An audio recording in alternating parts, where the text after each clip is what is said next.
चींटी और कबूतर। भीषण गर्मी के दिनों में एक चींटी पानी की तलाश में इधर उधर घूम रही थी।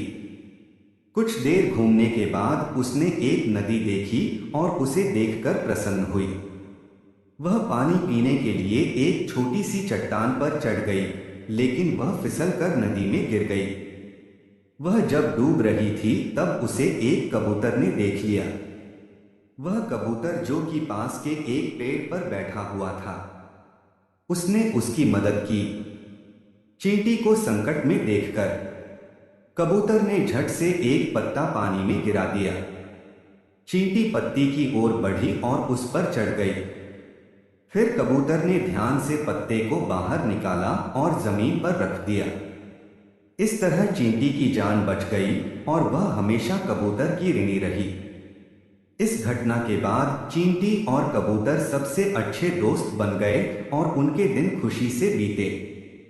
लेकिन एक दिन जंगल में एक शिकारी आया। उसने पेड़ पर बैठे सुंदर कबूतर को देखा और अपनी बंदूक से कबूतर पर निशाना साधा। यह सब वह चींटी देख रहा था जिसे कि उस कबूतर ने बचाया था। यह देखकर उस चींटी ने शिकारी की एड़ी पर काट लिया, जिससे वह दर्द से चिल्लाया और उसके हाथ से बंदूक गिरा दी। कबूतर शिकारी की आवाज से घबरा गया और उसे एहसास हुआ कि उसके साथ क्या हो सकता है। वह अपनी जान बचाने के लिए वहां से उड़ गया।